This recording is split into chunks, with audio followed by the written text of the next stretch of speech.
So recently you were in Tampa. I believe you had a chance to cover part of like the Uhuru. So for people who are not aware, especially a lot of newer people watching now, Amali Yeshitela, Chairman Amali Yeshitela, he came onto the show way back before they were arrested. So this was right after they were raided in St. Petersburg, Florida. He talked about what happened that day. And then it seemed like not too long after that interview actually is when they came for them and they arrested them. The DOJ had been watching them, it seems like, for quite a while. I didn't really feel like they had evidence really to go after them, but they decide these things on their own. What did you see and hear in reference to the Uhuru trial, and how does it look for them going forward? This is an incredibly important case. I was dismayed that I was the only reporter to make it into the room. There was no national reporter there. Otherwise, local Fox in Tampa, I will say, give them credit, did send someone to cover the press conference after the fact, but there was no one in that room, despite the fact that this case threatens to, as the defense lawyer who argued last Thursday, September 26th, Leonard Goodman, said, threatens to blow a hole in the First Amendment. If this case actually goes to trial, and then if the co-defendants are found guilty, it will mean that pretty much political speech and activity in the United States, which is supposed to be protected, or is protected, not supposed to be, is protected by the First Amendment, is criminalized in a way that has never happened before in the history of our country. And before I explain anything further, I should give just an ethical disclaimer here. Len Goodman, the lawyer who I just referenced, who argued in favor or on the defense this past Thursday, is a primary benefactor of the gray zone. Without his support and basically the fact that he took a chance on us years ago, there's absolutely no way that I could have done any of my work. And so I'm proud to say that, because Len is a great lawyer and someone who in this case is really working single-handedly to defend the First Amendment. In fact, he got involved with the case thanks to Aaron Mate, my colleague, actually tipping him off about it. And so I have to say that for ethical reasons, I do have this relationship with Len, and that he does have this financial relationship with the gray zone, but I'm in a lot of ways, or in every way, proud to say that. That being said, the trial is set to go forward in February. What this hearing I covered last week, or what I attended, my coverage will come out this week, because I have to get a court transcript and all that fun stuff to do a really proper write-up. What this hearing was Len arguing the attorney, the defense team, arguing a motion to dismiss the case altogether, saying, look, do not even take this to trial, because this case, on the basis of its existence, is a violation of the First Amendment.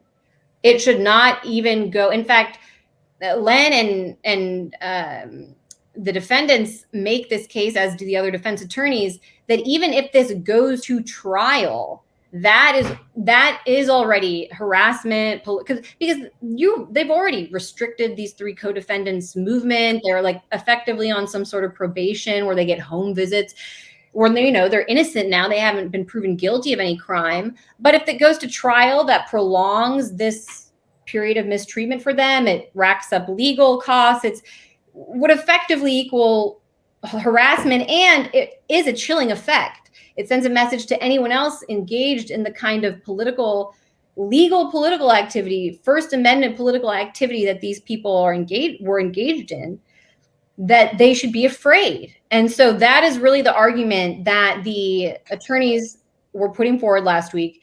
The fact that this case could even go to trial is already basically taking a wrecking ball to the First Amendment. And why is that? Well, basically, the crux of the case against these three individuals is that They conspired with a Russian national in order to sow discord in the United States. That's the language of the US government. But in the actual indictment, they list dozens, close to 100 examples of what they say are the overt acts that prove there was this conspiracy. I mean, the US government says there's a multi-year conspiracy on behalf of these three co-defendants, the Uhuru three, to sow discord in the US on behalf of the Russian state. And basically they're saying that these people failed to register as agents of the Russian state while carrying out their political activity, because according to US code, if you are not a diplomat of a foreign government, but you are acting on their behalf in some way in the United States, you have to register as a foreign agent. Of course, as the defense team pointed out, unless you work for the Brookings Institution, or I don't know, I could say the APAC, for example, if you work for the American Israel Public Affair Committee as a lobbyist for the Israeli government, you don't have to register as a foreign agent, according to the US government. Only if you're a black or white, honestly, because two of the three co-defendants are white, opponent of the Biden administration or the Democratic Party in Florida with an influential voice, are you a target for this kind of registration? So already on that level, the argument falls apart, right? How are you going to require, even if what they say is true, which I can get into why it's not about these three co-defendants, but even if what they say is true, that they were paid by the Russian government to go on a reparations tour, despite the fact that the Uhuru movement and its leaders have been advocating for reparations for decades. In fact, they were founded long before this Russian national who's accused of funding them even ever was born. And they're actually credited with making reparations a household term in the United States because of their work on that issue, regardless of what you think of it. That they're somehow doing this because even if we accept the government's argument that they're somehow doing this because the Russian government paid them and asked them to do it, well, then what are you going to do about K Street? What are you going to do about all of the lobbyists on K Street that are openly paid by the government of Saudi Arabia, the government of UAE, Israel, the government of the United States, well, United Kingdom, I guess. I mean, are you going to make all of them register also as agents? This is the logical outcome of what they're arguing, but of course we know it would never be applied to those allies of the Biden regime or deep state. So that just on, I can argue that on kind of like an easy rhetorical level, but if you want to talk more about the details of the case or what was argued in the trial, or I'm happy to do that as well. I think this is what we've been trying to warn people about for quite some time. When people said they were tired of hearing about free Julian Assange, when people said they were tired of hearing about the Twitter files, when people said they were tired of hearing about the censorship issue, they were tired of hearing about people being deplatformed, people being kicked off of PayPal and Venmo and all these other various platforms. We were trying to warn people what was coming. I just saw a tweet from Glenn Greenwald, actually, right before I went live. Apparently, Canada is trying to create some law now that, if you have a podcast, I guess in particular, a political podcast, you have to register with the government. This is very scary, very scary time. So I want people to understand, once they come for your voice, you don't really have anything else left. So it's really important that we continue to fight for free speech, whether you agree with what someone's saying or not. It can still come back and affect you. I remember when Trump was removed from Twitter, and there were a lot of people cheering, say, "Yay, he's gone, woohoo!" And then people on the left started getting hit as well. And so that's the thing. This is not going to just affect one political side. It's going to come around to everyone. So what were some of the things that were said during the trial?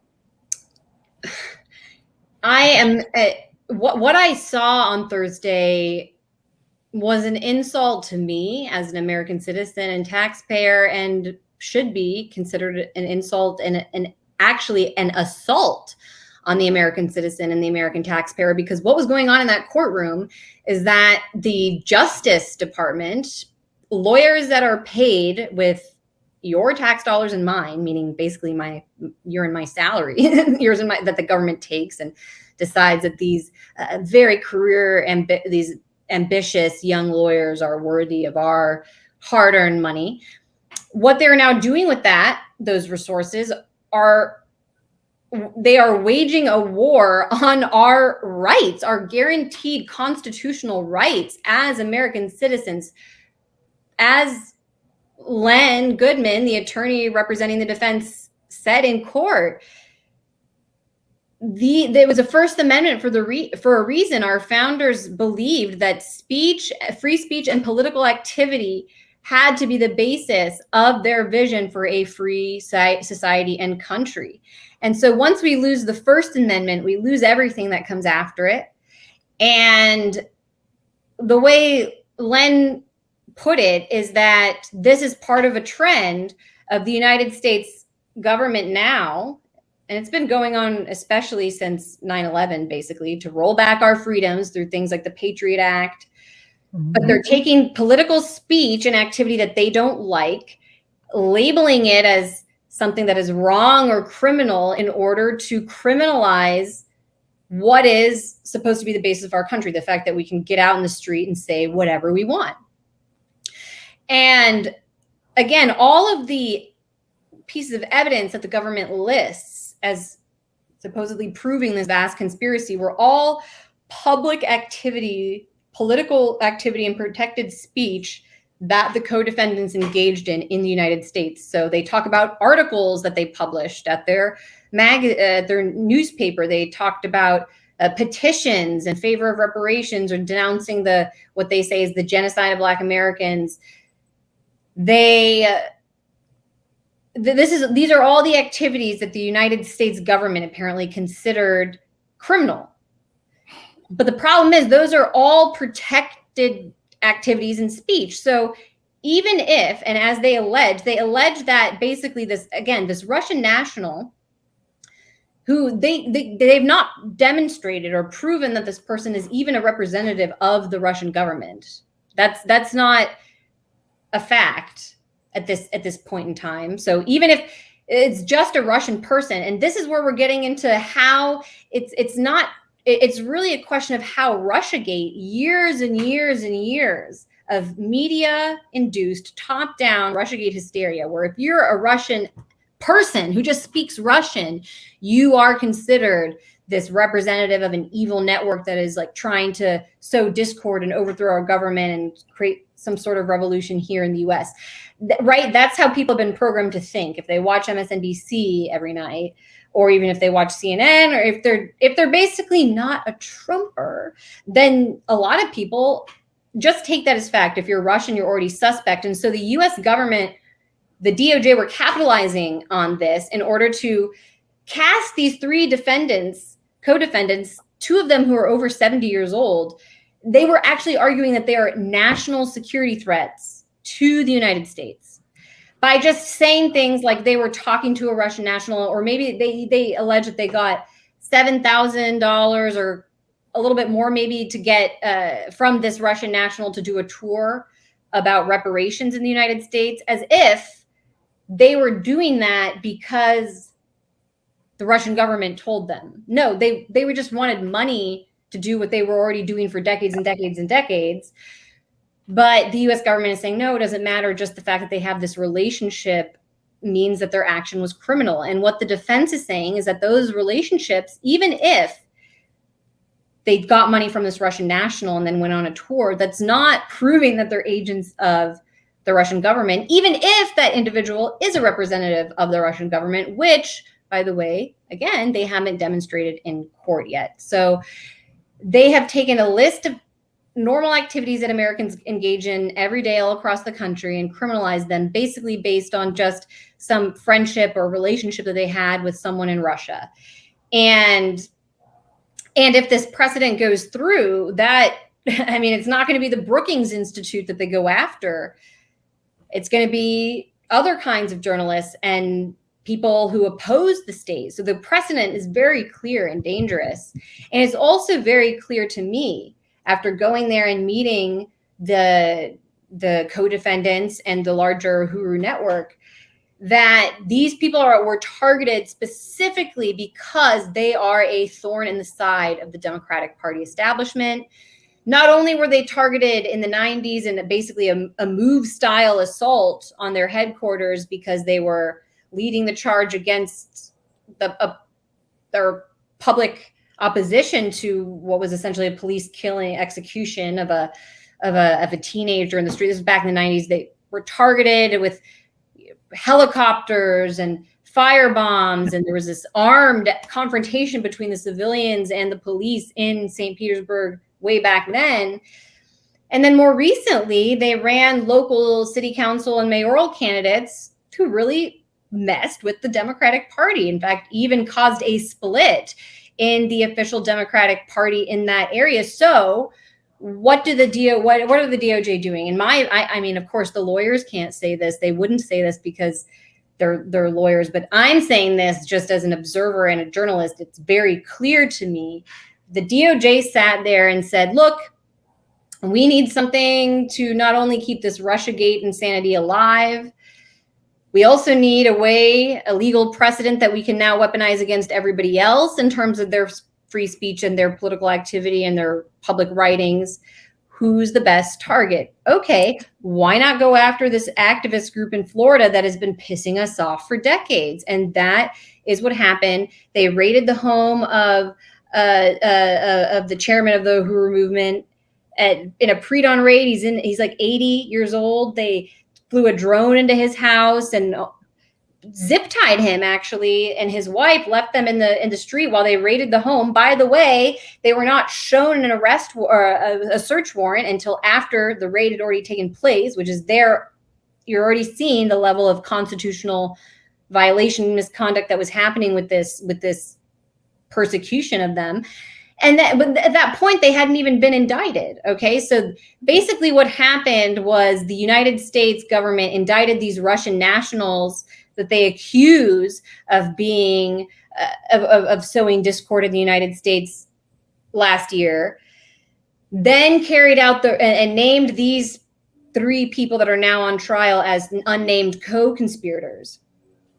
And it seems that the U.S. then the government conducted these raids on the Uhuru headquarters and on the homes and private residences of people that are involved, because they thought maybe they could get them on something. If they could just get their computers, seize everything, then they could come up with maybe some mathematical budgeting error or what they could characterize as fraud, something that could justify them going further against the 3 co-defendants now.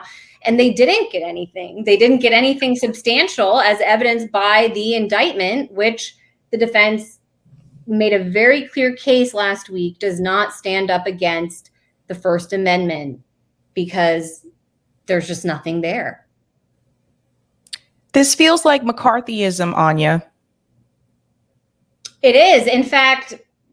And this is where the fact that I'm not a legal expert and haven't dedicated myself to like absorbing every aspect of and all the terminology becomes evident. But one of the points that the defense made was one of the examples of the cases that the government cites as fueling their prosecution of the Uhuru 3 has to do with a case that actually involved like the board under McCarthyism that was deciding who was communist and who was not, and who was a Soviet asset and who's not.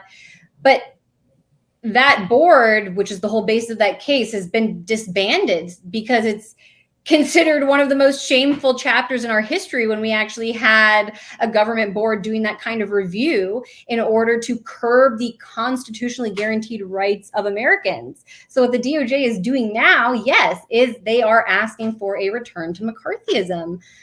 I mean, that they want, and it's even more broad-based because they're not only going to be going after leftists or socialists or communists this time around. You know, they're going to go after the Trump people too. They're going to go after the RFK people too. They're going to go against anybody that is not part of the unipolar or uniparty pro-war deep state establishment. Like, we are all in the same boat right now.